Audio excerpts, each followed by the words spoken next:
नमस्कार, ANB news देख रहे हैं आप और मैं हूं आपके साथ हितेंद्र। बुलेटिन का आगाज़ करेंगे तो दिल्ली के उप मुख्यमंत्री मनीष सिसोदिया ने वैक्सीन की पहली डोज ले ली है और मनीष सिसोदिया ने लोकनायक जयप्रकाश नारायण हॉस्पिटल में वैक्सीन लगवाई है। इसके साथ ही राजधानी में लॉकडाउन की बात पर मनीष सिसोदिया ने यह कहा है कि कोरोना को रोकने के लिए लॉकडाउन की ज़रूरत नहीं है। उन्होंने ये कहा कि कोरोना के खिलाफ लड़ाई में वैक्सीन और सावधानी की ज़रूरत है। उन्होंने ये कहा कि आज अपने परिवार के साथ कोरोना वैक्सीन लगवाई है। हमारे प्रतिभावान वैज्ञानिकों, मेडिकल की टीम और सभी को शुक्रिया जिन्होंने हमारे लिए वैक्सीन बनाने में दिन रात काम किया है। केंद्र सरकार को उम्र से जुड़े किसी प्रतिबंध के बिना ही सभी को वैक्सीन अब देनी चाहिए।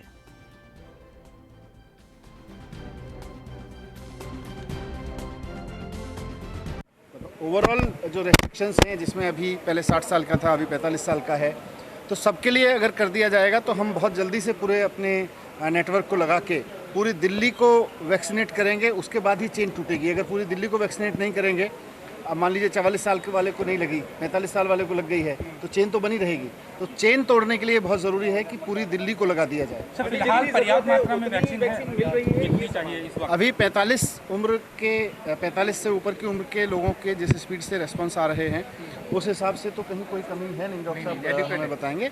अभी काफ़ी एडिक्वेट सप्लाई है, एडिक्वेट सप्लाई है, लेकिन अभी क्योंकि रेस्ट्रिक्शंस हैं, जो प्रोटोकॉल की रेस्ट्रिक्शंस हैं, वो रेस्ट्रिक्शंस अगर हटा ली जाएंगी तो सबको लगाई जा सकती है। नहीं, मैं कहना चाहता हूँ कि लॉकडाउन अब कोविड का समाधान नहीं है। कोविड का समाधान वैक्सीन है। तो वैक्सीन जितना जल्दी सब लोगों के लिए उपलब्ध हो जाए, बड़ों के लिए, बच्चों के लिए, हर उम्र के लोगों के लिए, उतना जल्दी अच्छा रहेगा। दिल्ली के अंदर बढ़ते कोरोना के आंकड़े, उनको पर लगाम लगाने के लिए दिल्ली सरकार कोशिश करती नजर आ रही है, मगर कहीं ना कहीं जिस तरीके से अटकलें लगाई जा रही थी कि दिल्ली के अंदर लॉकडाउन दोबारा से लग सकता है, मगर वो लॉकडाउन अब नहीं लगेगा और दिल्ली सरकार ने इसके लिए कड़े कदम उठा दिए गए हैं। दिल्ली सरकार ने एक मैसेज और दिया जनता के लिए कि लॉकडाउन की स्थिति अभी दिल्ली के अंदर इतनी नहीं है जिसको कंट्रोल ना किया जा सके, मगर दिल्ली सरकार की पहल, उसके अंदर कहीं ना कहीं लोगों से अपील की जा रही है कि वैक्सीनेशन के काम के अंदर अपना योगदान दें, यानी कि 45 साल से ज़्यादा के लोग हैं वो अपना टीकाकरण कराएं। मगर इसी को लेकर आज दिल्ली के मौलाना आज़ाद हॉस्पिटल के अंदर खुद मनोज सिसोदिया ने पहल की और खुद अपने परिवार को लेकर आए, यहाँ तक कि टीकाकरण भी कराया, यानी कि पहली जो डोज थी वो ली और कहीं ना कहीं जनता से अपील की कि जनता भी कहीं ना कहीं जो कोरोना के वायरस की जो वैक्सीन है उसको कहीं ना कहीं ले और पहली डोज के साथ साथ दूसरी डोज भी ली जाए। मगर जनता कहीं ना कहीं लापरवाही जरूर कर रही है, जिसकी वजह से दिल्ली के अंदर आंकड़े बढ़ रहे हैं। मगर मनोज सिसोदिया ने केंद्र सरकार से एक और अपील की गई, जो 45 साल से नीचे के लोग हैं उनके लिए भी वैक्सीनेशन का टीकाकरण है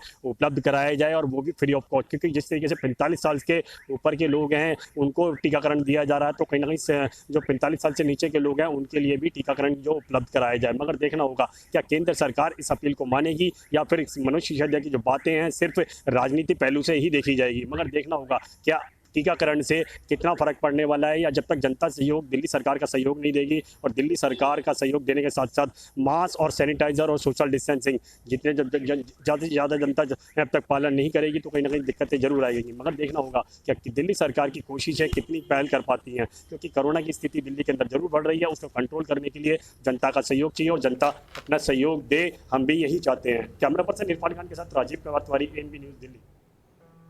पश्चिम बंगाल में तीसरे चरण के मतदान से पहले नेताओं की रैली लगातार जारी है और इसी क्रम में प्रधानमंत्री नरेंद्र मोदी शनिवार को पश्चिम बंगाल के सोनारपुर पहुंचे, जहां पर उन्होंने एक जनसभा को संबोधित करते हुए ममता बनर्जी पर जमकर निशाना साधा। उन्होंने ये कहा कि बंगाल में कानून व्यवस्था को लेकर के महिलाओं की सुरक्षा पर सरकार ध्यान नहीं दे रही है और पीएम मोदी ने यह भी कहा कि दीदी की सरकार का रिपोर्ट कार्ड यहाँ की सड़कों पर दिखता है।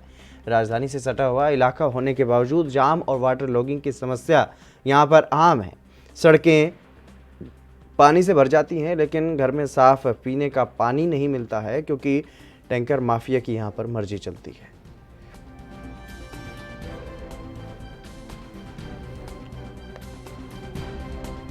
दीदी की पार्टी अब कह रही है कि दीदी अब वाराणसी से लोकसभा चुनाव लड़ेगी।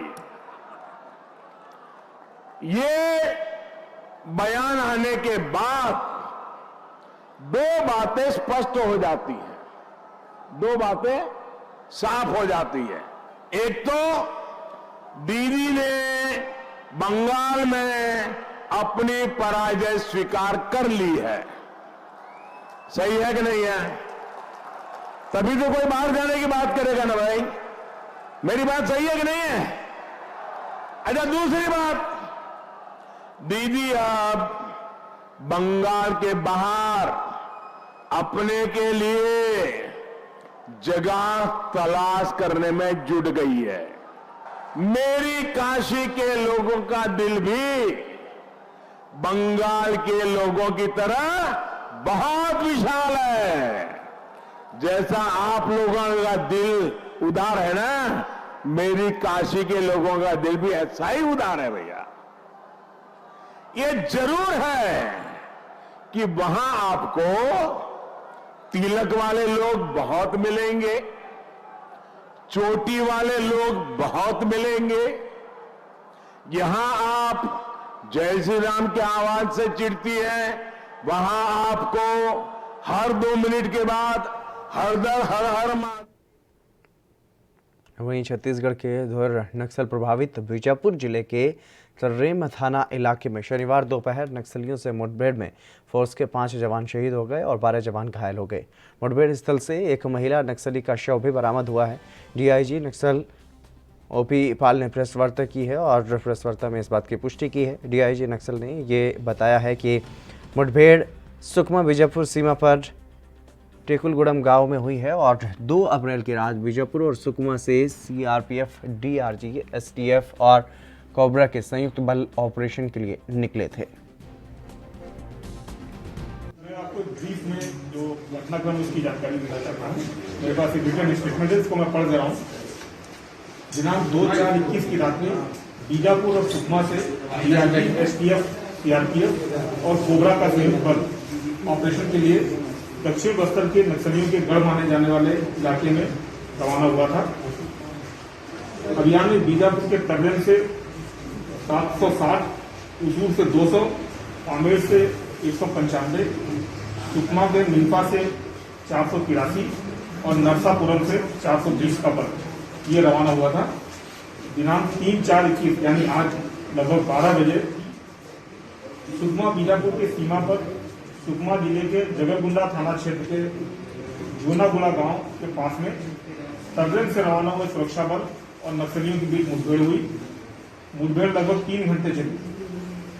अभी तक जो जानकारी मिली है उसके अनुसार 5 जवान शहीद हुए हैं और 12 जवान घायल हैं। मुठभेड़ स्थल से एक महिला नक्सली का शव मिला है। मुठभेड़ में नक्सलियों को काफी क्षति होने की खबर है। घायलों को रेस्क्यू और स्थिति की समीक्षा तथा नियंत्रण हेतु पुलिस महानिदेशक छत्तीसगढ़, विशेष महानिदेशक नक्सल अभियान, एयरफोर्स के वरिष्ठ अधिकारी एवं राज्य पुलिस के अधिकारी ऑफरूम पुलिस मुख्यालय में उपस्थित। कांग्रेस ने बीजेपी नेता हेमंत बिश्व शर्मा के चुनाव प्रचार करने पर लगे प्रतिबंध की अवधि को 48 घंटे से घटाकर के 24 घंटे किए जाने को संसदीय लोकतंत्र के लिए काला दिन करार देते हुए शनिवार को ये दावा किया है कि चुनाव आयोग ने यह फैसला मोदी सरकार के दबाव में किया है, जिसके लिए उसे इतिहास कभी माफ नहीं करेगा।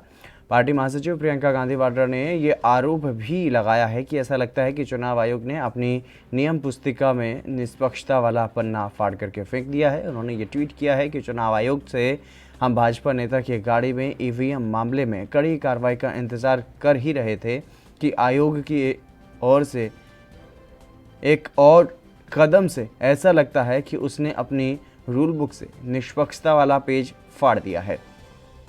प्रियंका ने ये सवाल किया है कि आखिर किसके दबाव में धमकी देने वाले भाजपा नेता पर प्रतिबंध को 48 घंटे से घटाकर के 24 घंटे किया गया है।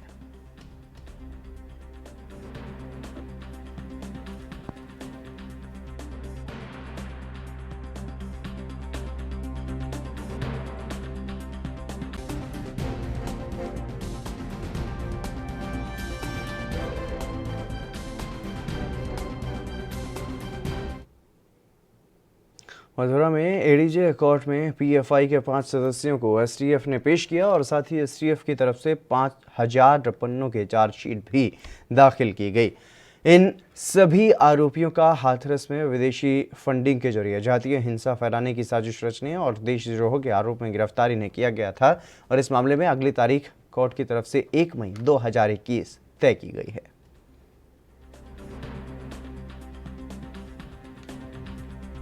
पीएफआई मैटर में आज माननीय एडीजे फर्स्ट न्यायालय में पीसी के लिए नियुक्त थी।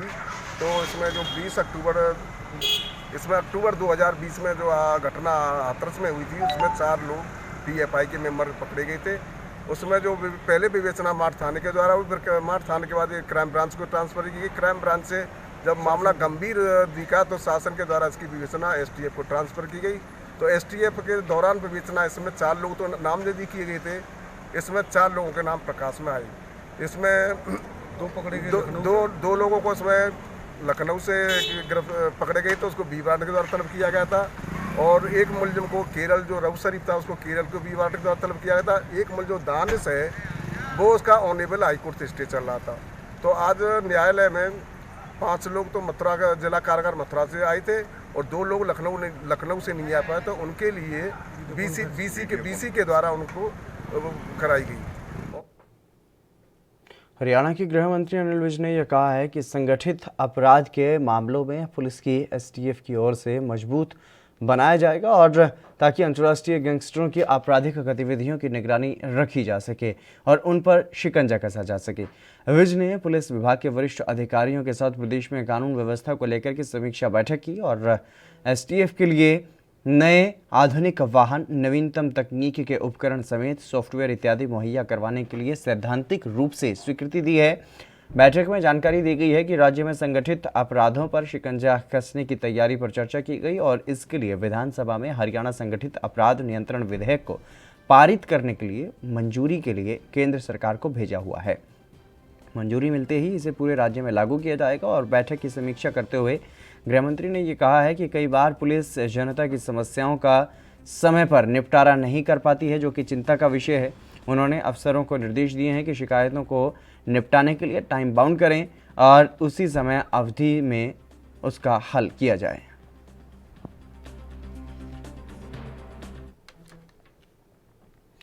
बीजेपी नेता सोनाली फोगाट ने इशारों में ही विपक्ष पर हमला करते हुए ये कहा है कि हरियाणा के डिप्टी सीएम दुष्यंत चौटाला हिसार आए थे, किसी ने उनका क्या बिगाड़ लिया। उन्होंने जो काम करने के लिए वो गए थे और वो किया और चले गए, कोई भी दुष्यंत का कुछ नहीं बिगाड़ पाया। बता दें कि सोनाली का ऐसा बयान आने के बाद से ही सोनाली विवादों में घिर गई हैं।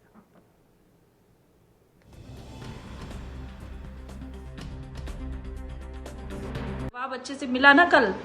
डिप्टी सीएम जो आए हरियाणा के, क्या उखाड़ लिया आपने? क्या उखाड़ लिया भाई? डिप्टी सीएम दुष्यंत चौटाला का आपने आया हेलीकॉप्टर से और जो काम उसको करने थे सेक्रेटरीट गया, उसके बाद उसको जो मीटिंग लेनी थी वो ली, इनॉग्रेशन करना था किसी चीज़ का वो किया, फिर अपने रिश्तेदार अपने घर पे भी गया। क्या उखाड़ लिया आप लोगों ने? कुछ कर पाए आप लोग? सरकार है और सरकार के जो लोग जो भी करते हैं आप लोगों के लिए कर रहे हैं, आप लोगों की भलाई के लिए कर रहे हैं। आज उनका हमने देखा किसी रोड का उद्घाटन किया उन्होंने फरीदाबाद या गुड़गांव में, मैंने देखा सोशल मीडिया पे। किसके लिए कर रहे हैं वो? ये आप लोगों के लिए कर रहे हैं। वो भाग भाग के इतने सारी चीज़ों का इनॉग्रेशन कर रहे हैं, चीज़ें कर रहे हैं आप लोगों के लिए, और आप लोग उनके पीछे पड़े हो, डंडा लेके धरने प्रदर्शन कर रहे हो, गाड़ियों की लाइन लगा रहे हो, हाय इसको छोड़ेंगे नहीं, गालियां निकाल रहे हो। कुछ नहीं उखाड़ सकते आप उनका। क्या? पश्चिम बंगाल में विधानसभा चुनाव के तीसरे दौर के मतदान से पहले जहां एक तरफ लगातार जुबानी हमले जारी हैं और वहीं दूसरी तरफ सियासी आरोप प्रत्यारोप भी जमकर किए जा रहे हैं। इस बीच बीजेपी ने बंगाल के मुख्य निर्वाचन अधिकारी से राज्य की मुख्यमंत्री ममता बनर्जी के खिलाफ शिकायत की है। इस कड़ी में जेडीयू नेता अजय आलोक ने ममता पर तंज कसा है। क्या कुछ कहा है उन्होंने, आपको सुनवाते हैं। टीएमसी दिन ब दिन एक्सपोज होते जा रही है और हार की बदहवासी बिल्कुल उनके सामने है और उसके चक्कर में हिंसा और अन्य तरह की तमाम नकारात्मक हरकतें बंगाल में शुरू हो चुकी हैं। तो चुनाव आयोग को गंभीरता से देखना चाहिए। इसमें क्या शक है? देश की तमाम पार्टियों को देख लीजिए, अपने बिहार में देख लीजिए, आरजेडी का क्या हाल वही हाल, लोजपा का क्या हाल वही हाल, यूपी में देख लीजिए समाजवादी पार्टी का क्या हाल वही हाल, बहुजन समाज पार्टी वही हाल, टीएमसी में देख लीजिए भतीजे के लिए परेशान, कांग्रेस पार्टी में तो खैर पता ही है, पीढ़ी दर पीढ़ी, डीएमके देख लीजिए, कहीं के अकाली दल देख लीजिए, शिवसेना देख लीजिए, सब पूरे देश का तो यही हाल है, परिवार में बर्बाद। नंदीग्राम में ममता बनर्जी एक बूथ पर जाकर के बैठ गई। अब उन्होंने हमला बोला और कहा कि क्या आप जानते हैं कि मैं कल नंदीग्राम के एक बूथ पर क्यों गई थी वहाँ क्यों बैठ गई थी। बाहर से आए सभी गुंडे बंदूक के साथ वहाँ जमा हो गए। वे सभी किसी और भाषा में बात कर रहे थे। बीजेपी के लोग गुंडे हैं, ये ममता दीदी फ्रस्ट्रेट हो गई हैं। पूरे देश ने देखा कि 2 घंटे बूथ पे बैठ के वो चुनाव रुकवाना चाहती थी, उन्होंने रुकवाया भी पोलिंग। ममता दीदी ये सब हार के लक्षण हैं वो खुद प्रज्वलित कर रही है। नहीं, ये तो बिल्कुल स्थानीय प्रशासन का, एडमिनिस्ट्रेशन का डिसीजन है और कोविड के प्रसार को रोकने के लिए हर कदम हर सब। चलिए फिलहाल यहाँ पर रुकेंगे एक छोटे से ब्रेक के लिए, जल्द हाजिर होंगे।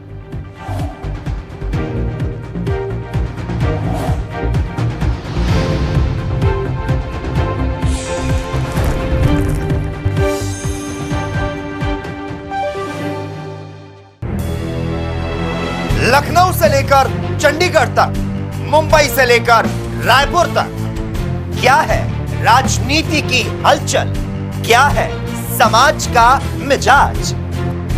राजधानी लाइव, हमारी नजर, आपका फैसला, हर रोज सुबह 8 बजे सिर्फ ANP न्यूज पर। पंजाब दी पहली state law university Shri Guru Tegh Bahadur state university of law दी कीती स्थापना 4 वरियां तो उचेरी सिੱਖਿਆ ਵਿੱਚ कर रही वाधा पंजाब सरकार।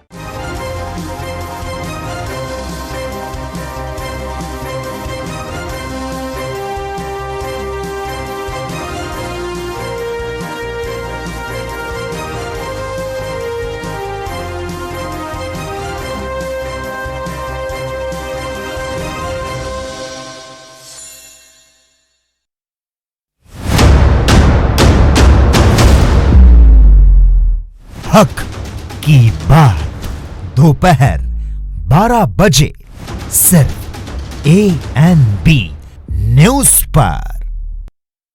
कम ब्रेक और ज्यादा खबरों के साथ देखिए ANP news in channel number पर।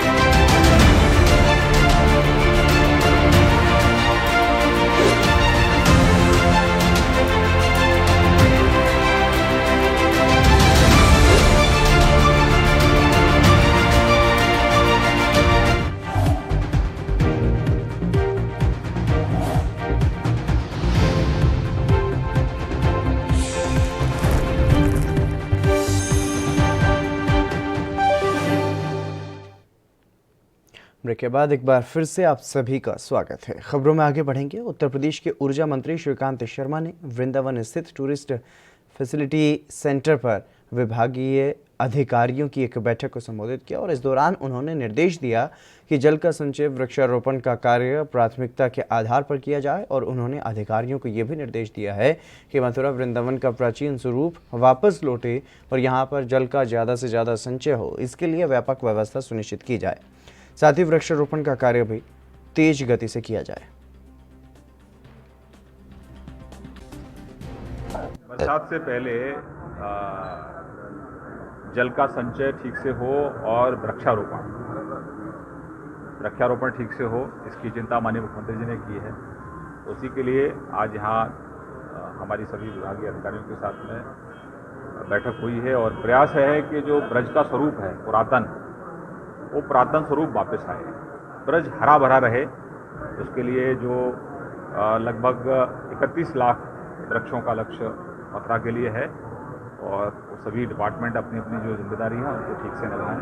नोडल है उसमें वन विभाग और हमने जिलाधिकारी को निर्देशित किया है कि वो सभी चीज़ों की मॉनिटरिंग करें और जिससे कि जो जितने भी वृक्ष लगें और ये सुनिश्चित हो कि वो बचे रहें, वृक्ष लगाना भी। और चंडीगढ़ में शिरोमणि अकाली दल के बड़े नेताओं की एक मीटिंग हुई जिसमें फैसला लिया गया कि अकाली दल 5 अप्रैल को पंजाब सरकार के खिलाफ राज्य में प्रत्येक निर्वाचन क्षेत्र में प्रदर्शन करेगा और वहीं बैठक में नेताओं ने ये कहा है कि लोकतांत्रिक संघर्ष के लिए किसानों को दंडित करने के साधन के रूप में किसानों को सीधे भुगतान पर अमरिंदर और बीजेपी की मिली भगत है। और इसी बीच एसएडी के अध्यक्ष सुखबीर सिंह बादल के प्रधान सलाहकार हरचरण बैंस ने किसान नेता राकेश टिकैत पर हुए हमले की निंदा भी की है।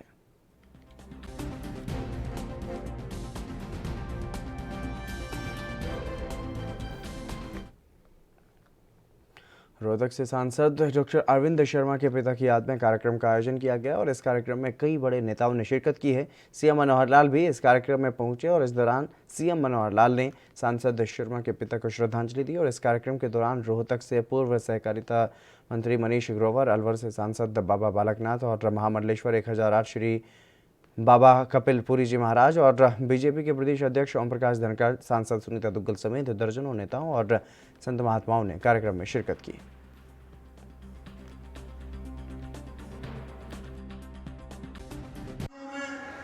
हमारे गुरु ग्रंथ साहब में हर पन्ने पर एक ही जगह आता है सेवा सेवा सेवा।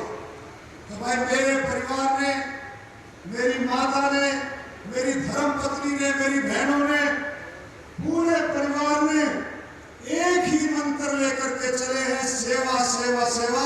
और जो मेरे पिताजी से 10 मिनट भी जो मेरे पिताजी के पास बैठा, जो मिला जिंदगी में, वो कभी उनसे दूर नहीं हुआ, कभी दूर नहीं हुआ। आज उन्हीं का आशीर्वाद है जो मैं आपके सामने 4 दफा सांसद अगर हूं तो मेरे माता पिता के आशीर्वाद से हूं और मेरे पास कुछ नहीं। डॉक्टर शर्मा की पत्नी डॉक्टर गीता शर्मा और डॉक्टर अरविंद जी की माता जी श्रीमती विमला देवी, पूरा परिवार उनके ही संस्कारों से आगे बढ़ाते हुए इस प्रकार से समाज के अंदर अपने जीवन को सार्थक बनाए हुए 3 बार सांसद रहे हमारे डॉक्टर अरविंद शर्मा।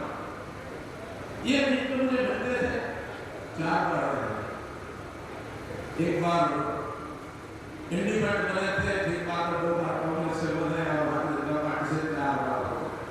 लेकिन जब पहले इंडिपेंडेंट बने 16% 3 कृषि कानूनों के खिलाफ किसानों का प्रदर्शन लगातार जारी है और किसानों का गुस्सा बीजेपी सरकार के खिलाफ लगातार तेज हो रहा है। बात अगर हरियाणा के रोहतक की जाए, जहां पर मुख्यमंत्री मनोहर लाल खट्टर का विरोध कर रहे पुलिस और किसानों में लाठीचार्ज भी हुआ और लाठीचार्ज के दौरान 2 किसान और 1 पुलिसकर्मी घायल हो गए।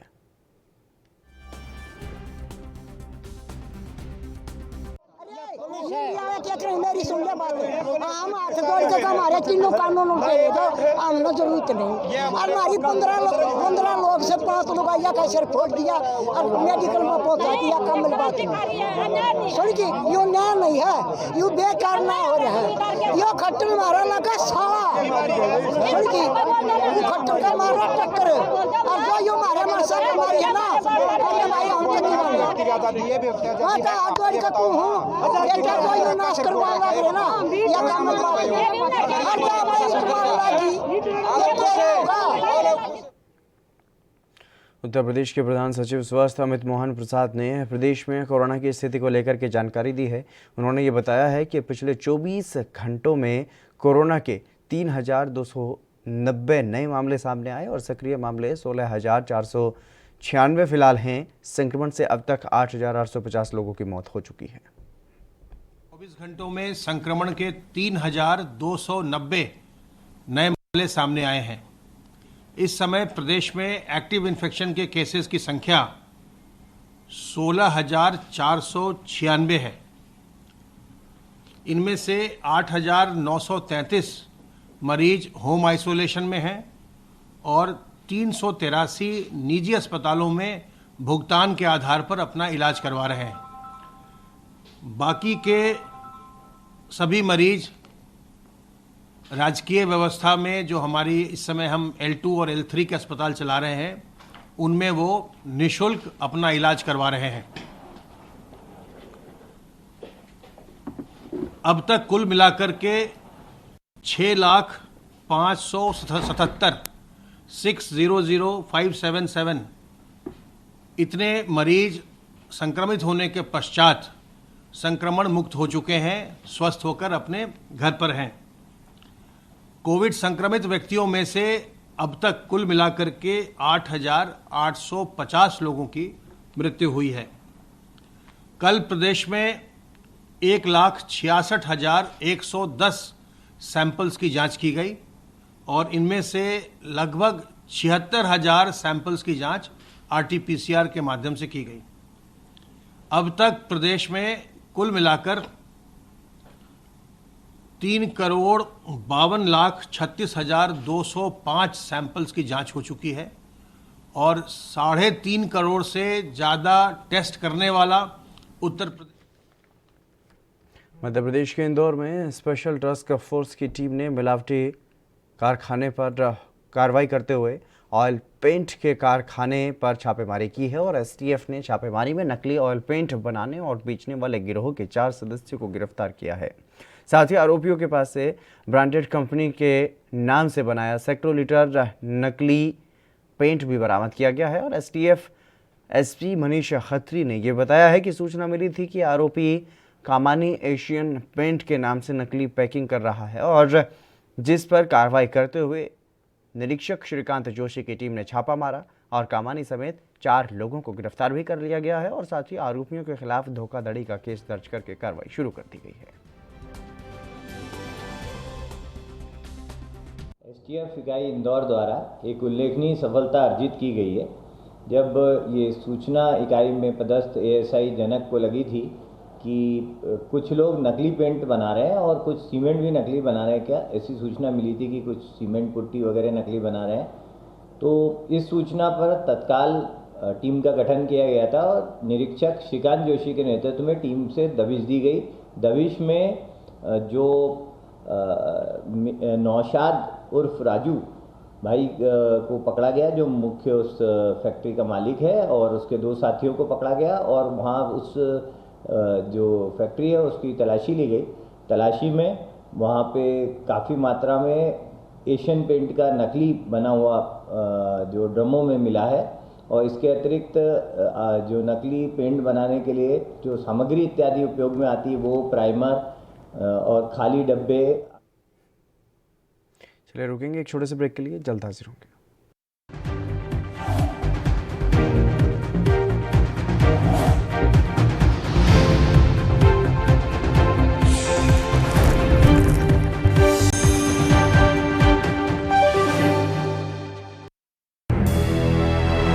लखनऊ से लेकर चंडीगढ़ तक, मुंबई से लेकर रायपुर तक, क्या है राजनीति की हलचल, क्या है समाज का मिजाज।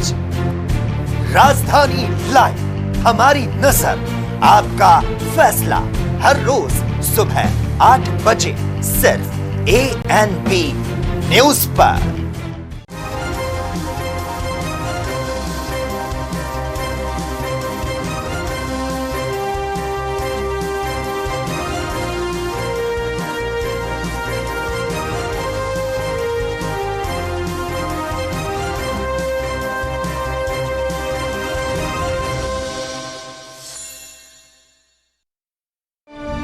ਨੌਜਵਾਨ ਪੀੜ੍ਹੀ ਨੂੰ ਫੌਜ ਵਿੱਚ ਭਰਤੀ ਦੀ ਤਿਆਰੀ ਕਰਵਾਉਣ ਲਈ Sardar Bahadur Amin Chand Soni armed forces preparatory institute ਦੀ ਸਥਾਪਨਾ ਹੁਸ਼ਿਆਰਪੁਰ ਜ਼ਿਲ੍ਹੇ ਵਿੱਚ ਕੀਤੀ ਜਾ ਰਹੀ ਹੈ। 4 ਵਰ੍ਹਿਆਂ ਤੋਂ ਦੇਸ਼ ਪ੍ਰੇਮ ਦੀ ਭਾਵਨਾ ਪ੍ਰਫੁੱਲਤ ਕਰਦੀ ਪੰਜਾਬ ਸਰਕਾਰ।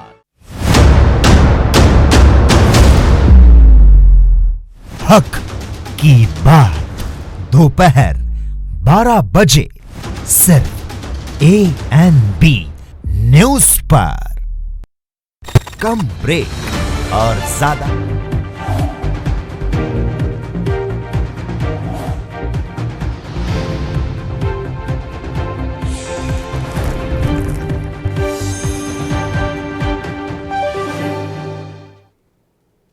ब्रेक के बाद एक बार फिर से आप सभी का स्वागत है। खबरों में आगे बढ़ेंगे। हरियाणा के जींद में 4 अप्रैल को किसान महापंचायत का आयोजन किया जाना है और आप पार्टी के राज्यसभा सांसद सुशील गुप्ता ने यह कहा है कि 4 अप्रैल को जींद के एकलव्य स्टेडियम में आयोजित होने वाली किसान महापंचायत ऐतिहासिक होगी, जिसे दिल्ली के मुख्यमंत्री अरविंद केजरीवाल के साथ ही किसान संगठनों खापों के प्रतिनिधि भी संबोधित करेंगे।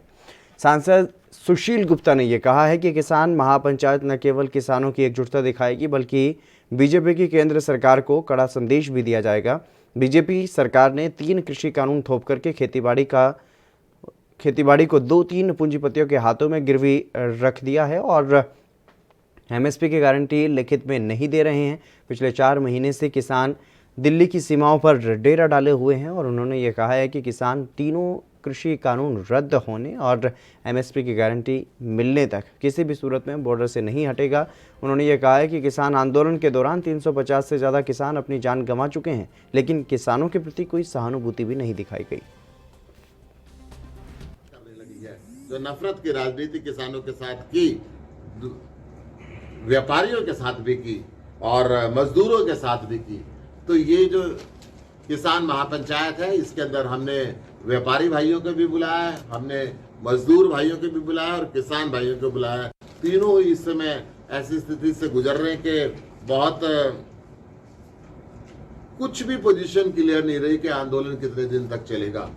इसलिए अरविंद जी आ रहे हैं और हमने तैयारी की थी लगभग 50,000 किसान भाइयों के लिए यहाँ पे, परंतु जो किसानों का उत्साह है वो देखने के अंदर लग रहा है, मुझे स्पष्ट ऐसा आभास हो रहा है कि 1 लाख।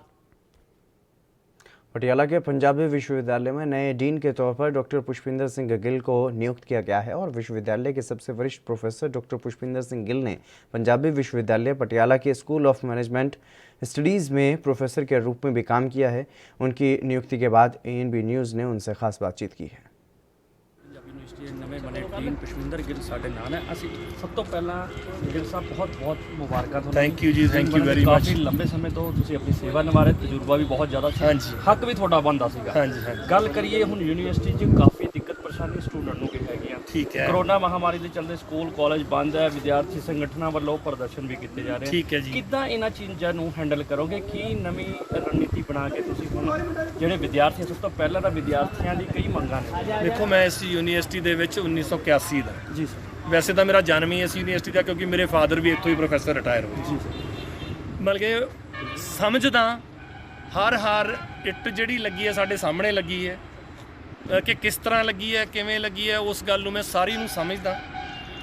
1981 ਦੇ ਵਿੱਚ ਮੈਂ ਐਜ਼ ਅ ਸਟੂਡੈਂਟ ਆਇਆ ਇਸ ਯੂਨੀਵਰਸਿਟੀ ਦੇ ਵਿੱਚ, ਸਟੂਡੈਂਟ ਲੀਡਰ ਵੀ ਰਹੇ। ਸਟੂਡੈਂਟ ਲੀਡਰਸ ਦੀਆਂ ਕੀ ਪ੍ਰੋਬਲਮਸ ਹੁੰਦੀਆਂ ਨੇ, ਫਿਰ ਪੂਟਾ ਦੇ ਵਿੱਚ ਵੀ ਰਹੇ। ਮੇਰੇ ਫਾਦਰ ਵੀ ਇੱਕ ਪੂਟਾ ਲੀਡਰ ਰਹੇ। ਅਸੀਂ ਬੜਾ ਕੁਝ ਸਿੱਖਿਆ ਵੀ ਕੀ ਸਮਝਣਾ, ਕਿਸ ਤਰ੍ਹਾਂ ਵੈਲਿਊਏਟ ਕਰਨਾ ਚਾਹੀਦਾ, ਕਿਸ ਤਰ੍ਹਾਂ ਦੇਖਣਾ ਚਾਹੀਦਾ। ਕਰਮਚਾਰੀਆਂ ਨਾਲ ਬਹੁਤ ਪੁਰਾਣੀ ਸਾਂਝ ਹੈ।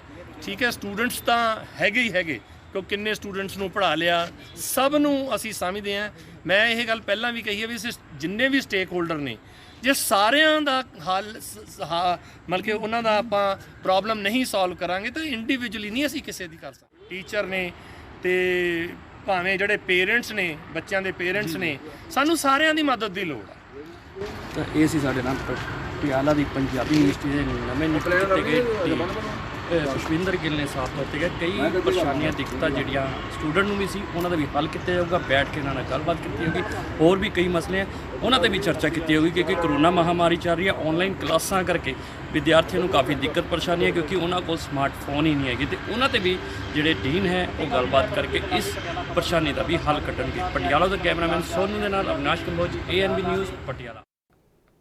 मुंबई में शहर के दीक्षा लॉन्च के मैनेजर पर कुछ लोगों ने जानलेवा हमला कर दिया और हमले की वजह का खुलासा नहीं हो पाया है, लेकिन उल्लासनगर पुलिस और सेंट्रल अस्पताल के अधिकारी मामले की लेपापोती में जुट गए हैं और मैनेजर सतीश और प्रकाश का अस्पताल में ठीक से इलाज भी नहीं किया जा रहा है। वहीं अपराधियों का राजनीतिक कनेक्शन बताया जा रहा है।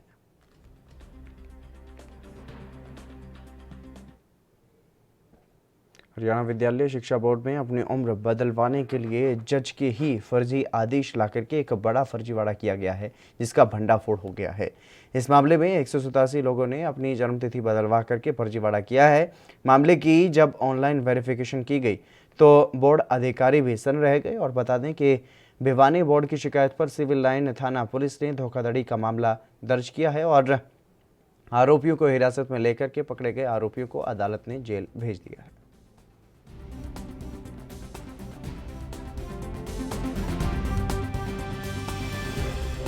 अगर कोई भी चेंज नाम में चेंज आता है तो वो कोर्ट के आदेशों के पालना में आता है। अब ऐसे कुछ, और बोर्ड ने ऑलरेडी ये पास कर रखा, तो ऐसे मुकदमे जो बोर्ड है डिफेंड नहीं करता था जी। कुछ हमारे पास आदेश आए थे कोर्ट के, उसके हिसाब से हमने चेंजेस वगैरह किए थे, लेकिन बाद में उनको जब ऑनलाइन चेक किया वेरीफाई करने के लिए तो पता चला इस प्रकार का कोई भी आदेश कोर्ट ने नहीं किया गया है। जिसके बारे में पत्राचार किया गया माननीय न्यायालय से, पानीपत न्यायालय से। तो वहाँ से जो रिपोर्ट आई, उस रिपोर्ट के आधार पर पता चला कि जिस जज साहब का ये आदेश थे वो उस वक्त उस जगह पर पोस्टेड नहीं थे और उनकी ट्रांसफ़र उससे पहले हो चुकी थी। तो यानी एक बड़ा फर्जीवाड़ा किया गया था और इसकी हमने पूरी तफ्तीश करी, जानकारी प्राप्त करी। तो 187 ऐसे थे जिसको हम लोगों ने उनका जो रिजल्ट था, जो सर्टिफिकेट। यूपी के हमीरपुर के सुमेरपुर थाना क्षेत्र के पारा गांव में एक नाबालिग छात्रा की मौत का मामला सामने आया है। जानकारी के मुताबिक पीड़ित छात्रा ने छेड़छाड़ से परेशान होकर के आत्मदाह कर लिया। छात्रा का गंभीर हालत में कानपुर के उर्सला अस्पताल में इलाज चल रहा था और बता दें कि बीते 30 तारीख को 15 वर्षीय नाबालिग छात्रा ने छेड़खानी से परेशान होकर अपने घर में ही आत्मदाह की कोशिश की थी, जिसके चलते अस्पताल में उसकी मौत हो गई और वहीं पुलिस ने आरोपी को गिरफ्तार कर लिया है।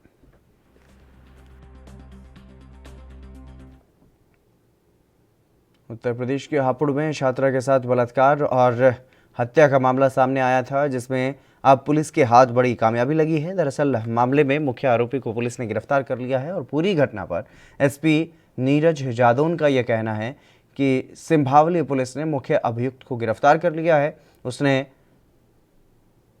इल्जाम को स्वीकार किया है और आवश्यक कानूनी कार्रवाई अब की जा रही है।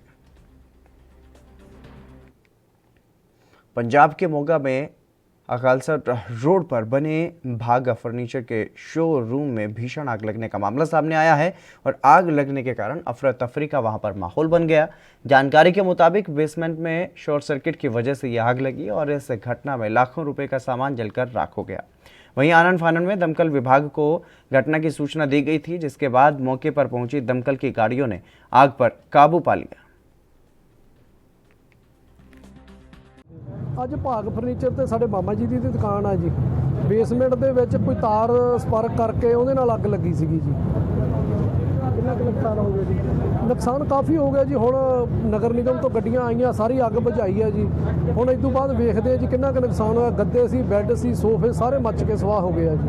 ਕਿਸ ਰੋਡ ਤੇ ਤੇ ਕਿੱਥੇ ਹੈ ਜੀ? ਇਹ ਕਾਲਸਾ ਰੋਡ ਤੇ ਭਾਗ ਫਰਨੀਚਰ ਆ ਜੀ, ਉੱਥੇ ਲੱਗੀ ਜੀ ਅੱਗ। ਹਾਂਜੀ, 12:15 ਵਜੇ ਸਾਨੂੰ ਸੂਚਨਾ ਮਿਲੀ ਹੈ ਜੀ। ਅਸੀਂ ਤੁਰੰਤ ਗੱਡੀ ਲੈ ਕੇ ਆ ਗਏ ਜੀ। आग ज़्यादा वेख के गड्डियाँ होर मंगा लिया तकरीबन। हरियाणा की मंडियों में सरसों और गेहूं की सरकारी खरीद शुरू हो चुकी है, लेकिन मार्केट की व्यवस्थाएं दुरुस्त नहीं की गई। गंदगी की वजह से जगह जगह पर ढेर लगे हुए हैं और ये कोसली स्थित अनाज मंडी की जो तस्वीरें वो आपकी टीवी स्क्रीन पर हैं। किसानों की मेहनत की कमाई पर पशु गोबर करके उसे ख़राब भी कर रहे हैं। जगह जगह पर गंदगी के ढेर भी लगे हुए हैं और यहाँ तक कि बढ़ती गर्मी को देखते हुए मार्केट कमेटी की तरफ से किसानों के लिए पीने के ठंडे पानी और साफ़ पानी की व्यवस्था की बात भी की जाती रही है। उसके बावजूद भी टंकी का सादा और गर्म पानी पीने को ही किसान यहाँ पर मजबूर हैं।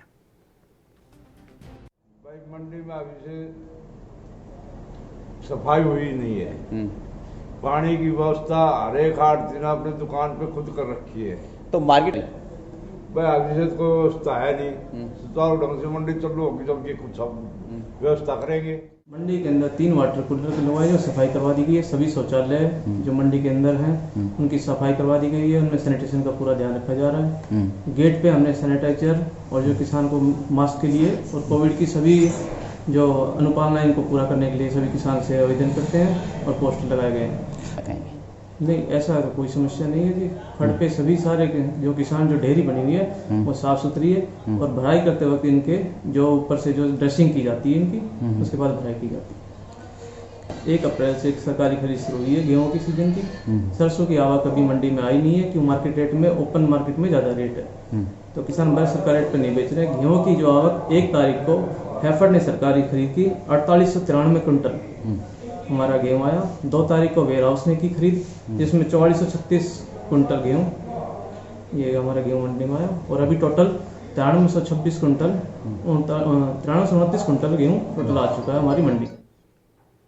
कुशीनगर में सदर भैंसा टोल पर अवैध कच्ची शराब का कारोबार करने वालों पर पुलिस का डंडा चला है, जिसके तहत 3 थानों की फोर्स और आबकारी टीम की संयुक्त कार्रवाई से हड़कंप मच गया। अपर पुलिस अधीक्षक की मौजूदगी में पुलिस ने अवैध कच्ची शराब बनाने वालों पर दबिश दी और छोटी गंडक नदी के किनारे कच्ची शराब को बनाने वालों पर पुलिस ने कार्रवाई की। साथ ही कच्ची शराब मौके पर ही प्रशासन ने बरामद की और हजारों लीटर लहन को नष्ट किया गया। आपको बता दें कि नदी के अंदर छुपा करके रखी कच्ची शराब को भी पुलिस ने खुद नाव चला करके बरामद किया।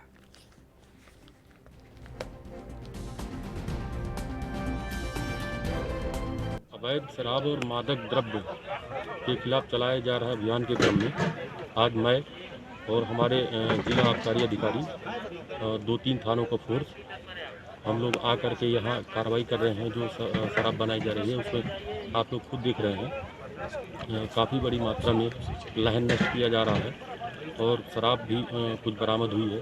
कुछ लोग पकड़े भी गए हैं। ये कार्रवाई अभी चल रही है और पूरी यूपी के बिजनौर के खिरतपुर थाना क्षेत्र की रहने वाली एक महिला ने सभासद द्वारा छेड़खानी का मामला सामने आया है। दरअसल महिला कश्मीर में रहकर के ब्यूटी पार्लर का काम कर रही है और महिला ने परिजनों के लिए राशन कार्ड और गैस कनेक्शन कागजात बनवाने के संबंध में सभासद से बात की, जिसके बाद सभासद ने कश्मीर में रह रही महिला को समय देकर के कश्मीर में अपने घर पर बुलाया और इसी कड़ी में महिला कागज बनवाने के लिए सभासद के घर पहुंची और इसी दौरान महिला के साथ सभासद की तरफ से अश्लील हरकत की गई, जिसका विरोध करते हुए महिला ने पालिका सभासद की चप्पलों से जमकर पिटाई कर डाली और महिला की तरफ से सभासद की चप्पलों से पिटाई का शोर शराबा सुन करके आसपास के लोग मौके पर पहुंचे। उधर घटना की सूचना मिलने पर और मौके पर ही पुलिस भी पहुंची। सामने भी महिला ने आशिक मिजाज सभासद की चप्पलों से जमकर के पिटाई की और जिसके बाद महिला ने थाने में आरोपी सभासद के खिलाफ तहरीर देकर के न्याय की मांग की है। उधर पुलिस ने आरोपी सभासद के खिलाफ मुकदमा दर्ज करके सभासद को हिरासत में ले लिया है। थाना कीरतपुर, कस्बा कीरतपुर का एक सभासद जो अरशद चौधरी नाम का है, एक महिला को जो लाल चौक कश्मीर में रहती थी, मूल रूप से कीरतपुर की ही रहने वाली है, गैस कनेक्शन राशन कार्ड के नाम पर उसने बातचीत शुरू किया। उसे बुलाया था लाल चौक कश्मीर से। आज अपने कमरे में बुला करके उसके साथ छेड़खानी और बलात्कार करने का प्रयास किया। महिला द्वारा प्रार्थना पत्र दिया गया, शोर शराबा किया गया, लोगों का जमावड़ा हो गया। पुलिस द्वारा सभासद अरशद चौधरी को गिरफ्तार कर लिया गया है। 376, 511, 354 IPC का अभियोग पंजीकृत है। विधिक कार्रवाई की जा रही है। अभी तो गिरफ्तार करके जेल। खबर हरियाणा के पलवल से है, जहां गेहूं की न्यूनतम समर्थन मूल्य पर सरकारी खरीद 1 अप्रैल से शुरू हो गई है और वहीं गेहूं की खरीद सुचारू ढंग से जारी रखने के लिए जिला प्रशासन पूरी तरह से सक्रिय है। बता दें कि जिले की अनाज मंडियों में 6,317 मीट्रिक टन गेहूं की खरीद की गई और इस दौरान मार्केट कमेटी के सचिव नरवीर सिंह ने ये बताया कि किसानों को ये पोर्टल के माध्यम से मैसेज भेजा जा रहा है और साथ ही ये बताया कि मंडी में किसानों के लिए हेल्प डेस्क भी बनाई गई है ताकि किसानों को फसल खरीद के दौरान कोई परेशानी ना हो। हमारे ई खरीद पोर्टल से सभी किसानों को मैसेज पहुंच रहे हैं और खरीद हमारे सुचारू रूप से चालू है। कल भी यहाँ 68 मैसेज पलवल मंडी के लिए आए थे और 45 मैसेज नदीर मंडी के लिए आए थे। कल भी यहाँ खरीद हुई है, परसों भी खरीद हुई थी क्योंकि परसों केवल एक ही किसान आया था, एक ही के पास जनरेट हुआ था। कल यहाँ जितने भी किसान अपने गेहूँ लेकर आए उनकी सभी की खरीद सुचारू रूप से हुई है। कल हरियाणा वेयर हाउस कॉरपोरेशन ने खरीद की है, किसी प्रकार की कोई दिक्कत नहीं है। बस मैं यही कहना चाहूँगा जिस किसान पर जो मैसेज आता है उसी दिन अपने गेहूँ को लेके आए ताकि उसे किसी प्रकार की कोई परेशानी ना हो। मैसेज में किसी प्रकार की कोई दिक्कत नहीं है। हाँ, अगर किसी पर कोई मैसेज पहुंचता है किसी किसान पर, उस दिन उसकी फसल तैयार नहीं है तो उसके मैसेज के नीचे लिंक दिया हुआ, उसी पर उसको रिशेड्यूल कर सकता है, उसका आगे का भी कर सकता है। और अगर वो रिशेड्यूल भी ना करे तो हर शनिवार को, जो सोमवार से शुक्रवार तक जो फार्मर रह जाते हैं, जो किसान रह जाते हैं, उनका हम शनिवार को खरीदते हैं तो शनिवार को लेकर आए। ये हमारे पास मैसेज गया था जी 700 क्विंटल का और हम उस मैसेज पे लेके आए हैं, जिसमें क्या रेट मिल रहा है? रेट मिला है जी 1975 रुपये का। तो कोई परेशानी तो नहीं? कोई परेशानी नहीं है जी किसी प्रकार की। अच्छा बिक रहा है आपका गेहूं? अच्छा जी, बिल्कुल बहुत बढ़िया। और क्या कहोगे? और ये हम तो यहाँ कहे सरकार के और बढ़िया ऐसे काम चलते रहे। गवर्नमेंट का अच्छी सुविधा कर रखी है किसान के, नहीं है बहुत बढ़िया। पानी की, बिजली पानी की बहुत अच्छी सुविधा है जी, ठंडा पानी है, बिजली की भी सुविधा, तुरंत जो सिलाई विलाई भी सारी कुछ कर रहे। हरियाणा के पलवल से एक विवाहिता के साथ दुष्कर्म का मामला सामने आया है। पुलिस जांच अधिकारी ESI मुन्नी देवी ने यह बताया है कि 25 वर्षीय पीड़ित महिला ने शिकायत दर्ज करवाई है कि 29 मार्च को पति घर से बाहर गया हुआ था और वो रात के समय घर में अकेली सोई हुई थी। रात में करीब 12 बजे गांव सोरडा निवासी मनोज घर के अंदर आया और पीड़िता को अकेला देख करके जबरन दुष्कर्म किया और इसके बाद आरोपी किसी को बताने पर जान से मारने की धमकी देकर के मौके से फरार हो गया। फिलहाल पुलिस ने पीड़िता की शिकायत के आधार पर आरोपी के खिलाफ मामला दर्ज कर लिया है और कार्रवाई शुरू कर दी है। पलोली इलाके की एक महिला ने एक रेप की दरखास्त दी कि रात के समय ना गांव का ही कोई लड़का घर में घुस के और उसको सुत्ती कोई वही दबा दिया और उसके साथ रेप किया और जान से मारने की धमकी। क्या मुकदमा दर्ज कर दिया और आरोपी की तलाश जारी है जी। जल्दी आरोपी को गिरफ्तार किया। मेडिकल करा दिया? हाँ जी मेडिकल। अब क्या कार्रवाई चल रही है? आरोपी की गिरफ्तारी की तैयारी चल रही है जी। गिरफ्तार करने की कोशिश। कोई धमकी वमकी दी थी या हाँ जी धमकी। क्या कहा? चलिए रुकेंगे एक छोटे से ब्रेक के लिए, जल्द हाजिर होंगे।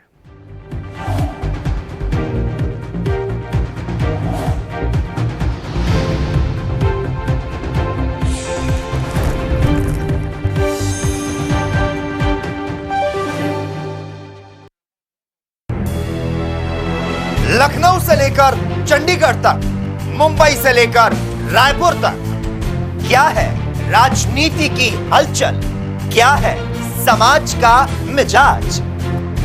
राजधानी लाइव, हमारी नजर, आपका फैसला, हर रोज सुबह 8 बजे सिर्फ ANP न्यूज पर।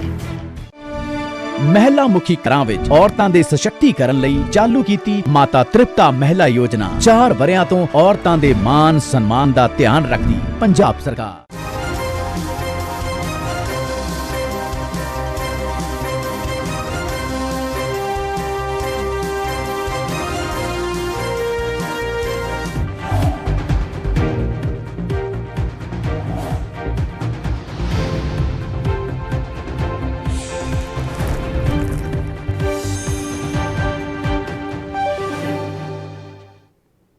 ब्रेक के बाद एक बार फिर से आप सभी का स्वागत है। खबरों में आगे बढ़ेंगे। शामली के कैराना का अजीम मंसूरी काफ़ी मशहूर है, लेकिन अब उसकी मुश्किलें बढ़ सकती हैं क्योंकि अजीम का एक फ़ोटो सोशल मीडिया पर वायरल हो रहा है जिसमें वो राइफ़ल के साथ नज़र आ रहा है। आजकल अपनी शादी को लेकर के अजीम मशहूर हुआ था क्योंकि उसकी शादी नहीं हो रही थी और इस बात की उसने गुहार भी लगाई थी पुलिस वालों से कि उसकी शादी करवाई जाए। 2 फुट 3 इंच की लंबाई वाला अजीम मंसूरी ने शादी करवाने की गुहार लगाई थी, लेकिन शादी हो ना हो अब अपनी मशहूरी के चक्कर में वो मुश्किलों में पड़ सकता है क्योंकि ये फ़ोटो अजीम की मुश्किल का कारण बन सकती है।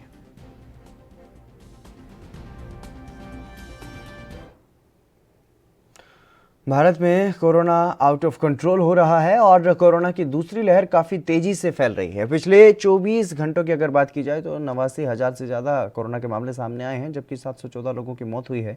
बेकाबू हो रहे हालात को देखते हुए कई राज्यों में नाइट कर्फ्यू और लॉकडाउन लगाया गया है। मध्य प्रदेश के कुछ शहरों में भी लॉकडाउन लगाया गया है। प्रदेश के दमोह जिले में लोग कोरोना गाइडलाइन की धज्जियां उड़ाते हुए नजर आ रहे हैं। शुक्रवार को रंग पंचमी के मौके पर दमोह में लोगों ने जमकर होली खेली।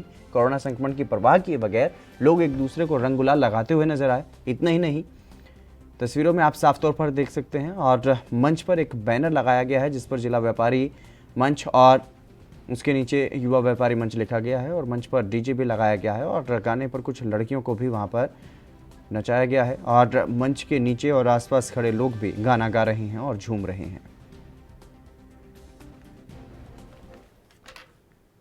मेवात में पुलिस महकमे में स्टाफ की कमी को दूर करने के लिए एसपीओ की भर्ती की गई है और जिले भर में एसपीओ के पद पर तकरीबन 96 एक्स आर्मी मैन ने आवेदन किया था और जिनमें से 80 लोगों ने इंटरव्यू दिया था और इनमें से 73 लोगों की नियुक्ति मेवात पुलिस में कर दी गई है। ये जानकारी डीएसपी सुधीर तनेजा ने पत्रकारों को दी है और सुधीर तनेजा ने ये बताया है कि एक्स सर्विस मैन भी एसपीओ की भर्ती में आवेदन कर सकते हैं और इनकी उम्र 50 वर्ष से अधिक नहीं होनी चाहिए और कम से कम 5 वर्ष तक ये सेना की नौकरी में होने चाहिए। वहीं लोग एसपीओ के पद पर आवेदन कर सकते हैं। उन्होंने ये बताया है कि तकरीबन 73 लोगों को नियुक्ति पत्र दे दिए गए हैं। एसपीओ की हमने एडवर्टाइजमेंट निकाली थी जिस संबंध में हमारे पास 96 एप्लीकेशन प्राप्त हुई थी। 96 में से 80 आदमियों ने इंटरव्यू दिया था जो कि एक्स सर्विस मैन थे 80 आदमी में से हमने 73 आदमी सिलेक्ट कर लिए गए हैं और वो ये एक्स आर्मी मैन है जिनकी 50 साल से उम्र ज़्यादा ना हो और जिनकी सर्विस 5 साल से कम ना हो। 5 साल से ज़्यादा जिनकी 17 साल, 18 साल, 16 साल, 6 साल जो सर्विस है उनको हमने सेलेक्ट कर लिया गया है और 73 आदमी को आज हम ज्वाइनिंग करवा देंगे और पुलिस के कार्य उनसे लेंगे। सभी पुलिस स्टेशन में होगी, हमारे ऑफिस में होगी, सभी थानों में होगी, चौकियों में होगी, ट्रैफिक में होगी और इस प्रकार से सभी जो पुलिस के कार्य होते हैं उनकी तैनात किया जाएगा। इसके जो भी कार्य होते हैं, किसी को कोर्ट में, किसी को पुलिस लाइन में। फिरोजाबाद के ward number 29 new Ambedkar Nagar में विकास कार्य न होने से नाराज क्षेत्रीय लोगों ने प्रदर्शन किया और इस दौरान क्षेत्रीय लोगों ने आरोप लगाया कि क्षेत्र में भेदभाव से विकास कार्य किया जा रहा है। और इस बीच आंदोलन की सूचना पर नगर निगम मेयर नूतन राठौर उन्हें मनाने के लिए पहुंची और क्षेत्र की समस्या का जल्द ही निस्तारण का आश्वासन देकर के आंदोलन खत्म करवाया।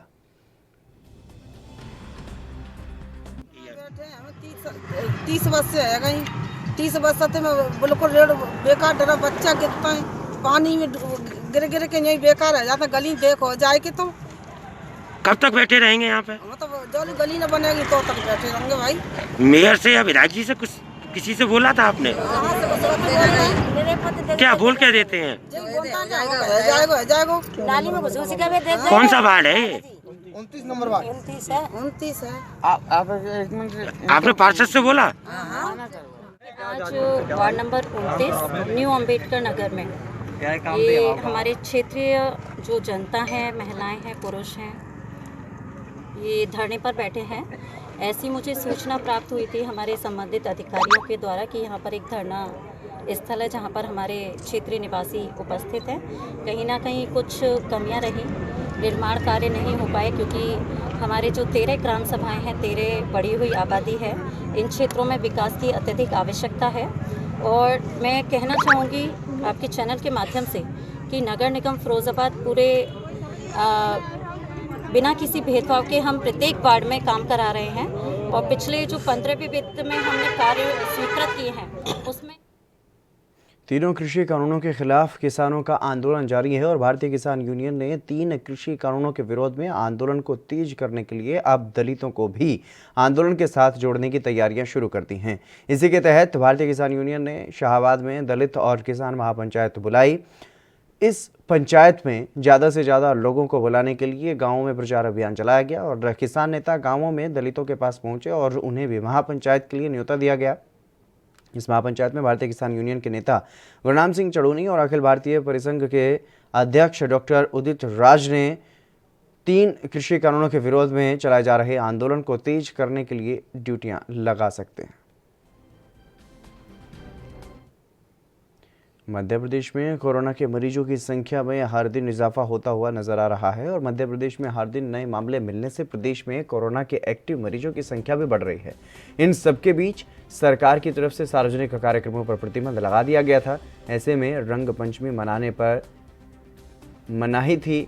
हालांकि कई जिलों में रंग पंचमी पर जमकर के उत्साह जो है वो लोगों में देखने को मिला, लेकिन जबलपुर में रंग पंचमी पर कोई भी कार्यक्रम आयोजित नहीं हुआ और सभी ने सरकार की गाइडलाइन का पालन किया।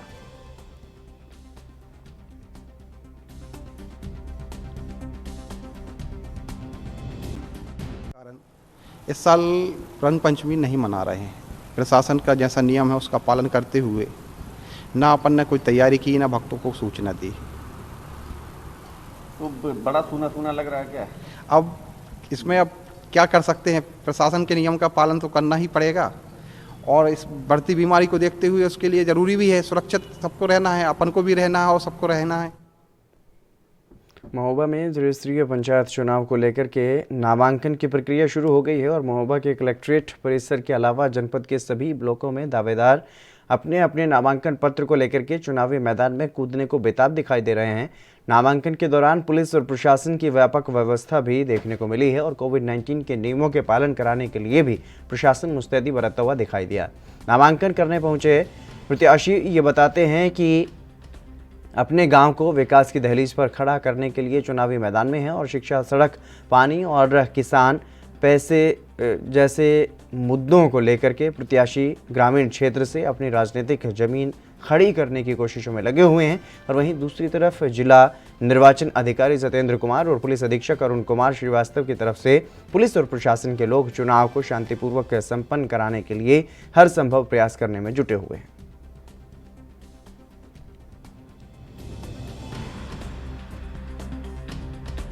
पसवारा सीट वार्ड नंबर 14। किस दल से कर रही हैं? कोई दल निर्दलीय। कितना पढ़ी लिखी है? इंटर। अच्छा, क्या मन में सोच के इस मैदान में की हो? क्या है? मैंने गांव का भविष्य के लिए ये सब किया है, क्योंकि मैं दिल्ली से बिलोंग करती हूँ, तो यहाँ गांव का देखा, तो इसलिए। क्या देखा गांव में? मतलब कि इस तरह से कोई सही से साफ सफाई नहीं होती, ना कुछ नहीं कुछ, इसलिए मैंने ये सोचा कि गाँव का भविष्य बनाना है। सपोर्ट मिल रहा लोगों का, युवाओं का? हाँ, मिल रहा है। अगर भविष्य में बन जाती तो फिर क्या करेगी आप? मैं गांव वालों के भविष्य के लिए अच्छा ही करती। क्या रोड मैप, क्या दिमाग में क्या चल रहा है? दिमाग में अभी कुछ नहीं कह सकते, मतलब फिर बाद में बनने के बाद फिर तो वो आपको सब देखने को मिलता ही। पंचायत निर्वाचन में विकासखंड कवरई में ग्राम प्रधान का, क्षेत्र पंचायत सदस्य का और ग्राम पंचायत के सदस्यों का नामांकन चल रहा है और 327 मतदान स्थल हैं यहाँ अपने विकासखंड में। 13 काउंटर प्रधान और सदस्यों के लिए लगाए गए हैं। 13 नया पंचायत में 13 काउंटर हैं। इसी प्रकार से जो क्षेत्र पंचायत सदस्य का है वो काउंटर कार्यालय के पीछे लगा हुआ है और वो वार्डवार है। और हमारे आरओ लगे हैं, 2 आरओ हैं, एक क्षेत्र पंचायत के आरओ हैं और एक ग्राम पंचायत स्तर के आरओ। इसके अलावा उनके सहयोग में एआरओ हैं। इस समय सवेरे से 8 बजे से नामांकन के लिए कार्य चल रहा है और शाम के 5 बजे तक चलेगा। पुलिस की व्यवस्था है, बैरिकेडिंग है, गाड़ियों के खड़ा करने की व्यवस्था है और मैं प्रशासन की तरफ से यहाँ हूँ। हमारे वीडियो साहब भी हैं, जिलाधिकारी महोदय भी आ चुके हैं, कप्तान साहब भी आ चुके हैं। अभी इस समय सबसे ज़्यादा भीड़ है और हम लोग देख रहे हैं कि किसी को पानी पीने की कोई समस्या ना हो और कोरोना का भी ध्यान रखा जाए, भीड़ आपस में सटने ना पावे और किसी तरह का किसी को नोड्यूल्स की या नामांकन फार्म में या कोई परेशानी हो तो हम और सीओ साहब घूम कर उसको देख रहे हैं। मेन गेट पे ट्रैफिक चूँकि हाईवे है, इस नाते बैरिकेडिंग नहीं है और एक आदमी को फ्रिस्किंग की जा रही है। और जहाँ चलिए, मेरे साथ खबरों में बस इतना ही। दीजिए इजाज़त। नमस्कार।